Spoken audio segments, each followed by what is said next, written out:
Maynila ang kapital ng ating bansang Pilipinas. Ito'y punong-puno at sentro ng mga tampok na historical markers na nagpapakita ng katapangan at kagitingan nating mga Pilipino. Hi everyone, we're now going to the first location, which is Paco Park. Yeah, there's the say hi to the vlog. Hi, group 1, group 2, here we go. Yeah. Okay, see you there.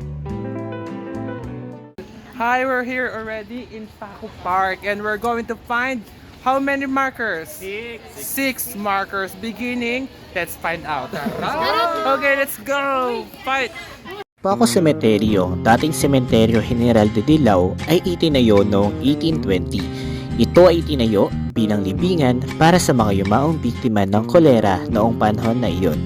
At noong 1966, formal na itong tinawag na National Park at bilang Paco Park. Dito nakalibing ang tatlong martir na pari na sina Padre Mariano Gomez, Padre Jose Burgos at Padre Jacinto Zamora o mas kilala bilang Gumburza. Ang Sitio de los Infantes y Osario ay isang bahagi ng Paco Park na kung saan ito ay nagsilbing libingan noon para sa mga namayapang sanggol at mga bata.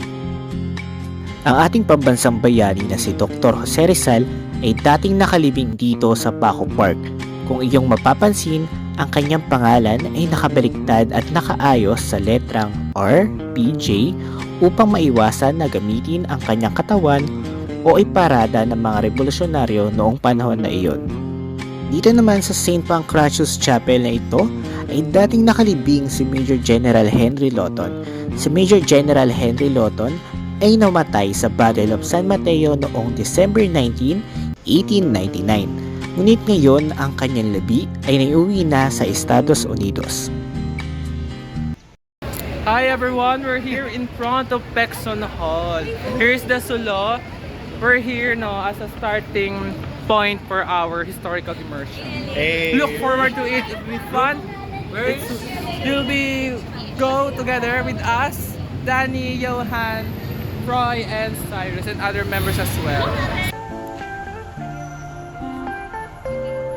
Ang National Museum of Fine Arts ay mahalaga sa Pilipinas dahil ito ay nagbibigay pugay at pagkilala sa mga likhang sining ng mga Pilipinong pintor na nagpapakita ng kagandahan at kahalagahan ng sining sa bansa. Bukod dito, naglalaman din ito ng mga obra maestra na nagpapakita ng yaman ng ating kultura at kasaysayan. La Bulaqueña o Una Bulaqueña ay isa sa mga kilalang obra maestra ni Juan Luna. Tinawag itong Una Bulaqueña dahil sa kahulugan nito na ang babaeng taga Bulacan. Ang Espoliarium ni Juan Luna ay isa sa mga pinakatanyag na obra maestra sa Pilipinas. Ipinenta ito para sa Exposition Nacional de Bellas Artes noong 1884 sa Madrid, Espanya. Hi guys, we're done here now in National Museum of Fine Arts, and now we're heading to what place? We're heading to Anthropology. See you there. Ang National Museum of Anthropology ay naglalaman ng mga artifact at kagamitan mula sa iba't ibang panahon ng kasaysayan ng bansa na siyang nagbibigay ng masusing pag-unawa sa kultura at pamumuhay ng mga sinaunang Pilipino.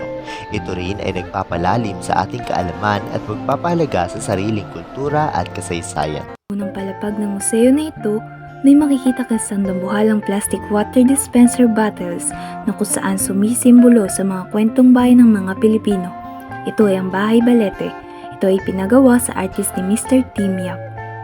Ang Manunggul Burial Jar ay kumakatawan sa sinaunang paniniwala ng mga Pilipino patungkol sa paglalakbay ng kaluluwa sa kabilang mundo.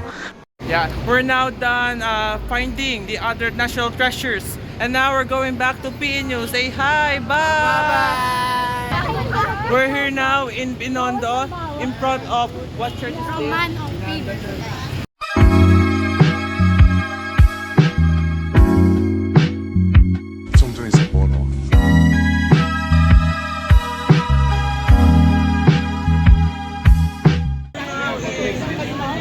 India, Siopaw Corner.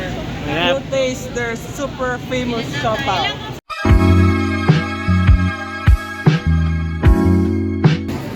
Oh my God, It looks tasty. Taste test. Oh my God! Kamusta yung, yung lasa? It's delicious. 9 over 10. How about you, Johan? Good. Rate mo. It's good. It's good.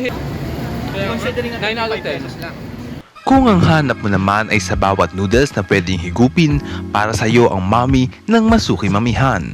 At para sa gulay ang napupusuan, tara sa New Poheng at tikman ang kanilang siksikliglig na fresh lumpia. We now have the egg tart. The delicious egg tarts, a traditional dessert perfected at Lord's Toast. A rich mixture of eggs, creams, and sugar. Hi, welcome back. Today we're going to where? Intramuros. Ang Intramuros ay isang malagang bahagi ng kasaysayan at kultura ng Pilipinas, dating kabisera sa panahon ng pananakop ng Espanya. Ngayon ito ay kilalang destinasyon kung saan makikita ang mga alaala ng kolonyalismong Espanyol at mga modernong pamilihan. Ang buhay at likha ni Juan Luna sa pambansang bantayog pangkasaysayan, kung saan ang kanyang mga likha ay nagpapakita ng kanyang husay sa sining at kontribusyon sa kasaysayan ng Pilipinas. 1993, ang simbahan ng San Agustin ay isang UNESCO World Heritage Site bilang isa sa 4 na Baroque churches ng Pilipinas. Kilala sa pinakamatandang simbahang gusali sa bansa na nanatiling halos hindi nagbago mula nang ito'y maitayo. Ang Palasyo del Gobernador ay naging silungan mula sa mga air raid noong World War II, kung saan pinaslang ang 80 ng kalalakihan noong 1945. Ang Katedral ng Maynila ay kinikilala bilang pangunahing simbahan ng mga Romanong Katoliko sa Pilipinas. Ito ay sumasagisag sa siklo ng buhay. Ang mayamang kasaysayan nito ay sanggunian sa mga pagsubok at panahon na nangangailangan ng dinamikong pagpapatuloy. Hi! Hello guys, welcome to our new video. Today we're going to where? Cartilla. Yes, Cartilla ng Katipunan. We're going there now together with the other groups. Let's go! See you there! Bye! Andito tayo ngayon sa lugar ng Cartilla at matutunghayan natin ang mga mahalagang bahagi ng kasaysayan ng Pilipinas. Ito ang lugar kung saan nabuo ang prinsipyo ng Katipunan na nagtulak sa mga Pilipino na lumaban para sa kalayaan. Halina't samahan nyo kaming ikutin ang Cartilla. Ang Manila Metropolitan Theater ay isang makasaysayang gusali sa Maynila na kilala sa natatanging arkitektura at pagiging sentro ng sining at kultura noong unang bahagi ng ika-20 siglo. Ang Manila Post Office itinayo noong panahon ng kolonyalismo ng Amerika bilang bahagi ng mga infrastruktura ng pamahalaan sa Pilipinas.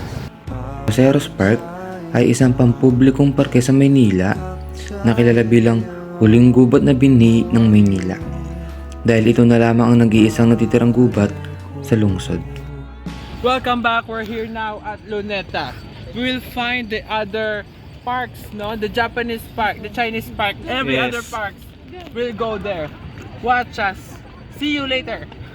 Ang Luneta Park ay matatagpuan dito sa Manila. Tanging hindi lang aliw ang hatid nito sa mga bisita, kundi pati na rin ang pag-alala sa kasaysayan ng ating bansa.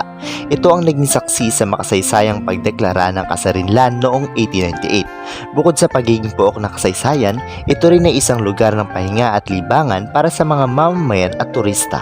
Dito, maaari nilang masilayan at maramdaman ang mga yaman ng kultura at kasaysayan ng Pilipinas. Ang Gumburza Marker sa Luneta Park ay nagbibigay pugay sa 3 martir na pari na sina Padre Mariano Gomez, Padre Jose Burgos at Padre Jacinto Zamora. Ito ay matatagpuan malapit sa Rizal Monument at naglalarawan ng kanilang mga imahe bilang mga martir ng bayan. Ang monumento ni Dr. Jose Rizal ang pambansang bayani ng Pilipinas. Ito ay isang makasaysayang landmark na nagbibigay pugay sa kanilang buhay at sa mga sakripisyo para sa kalayaan ng ating bansa. Ang Chinese Garden dito sa Luneta Park ay nagbibigay pugay sa kultura at tradisyon ng China. Ito ay nagtatampok ng tradisyonal na arkitektura, mga puno at halaman at mga isda na koi fish. Ang pagkakaroon ng Chinese Garden sa Luneta Park ay nagbibigay ng pagkakataon sa mga bisita na masilayan at maunawaan ang kultura at sining ng China nang hindi umaalis sa Pilipinas.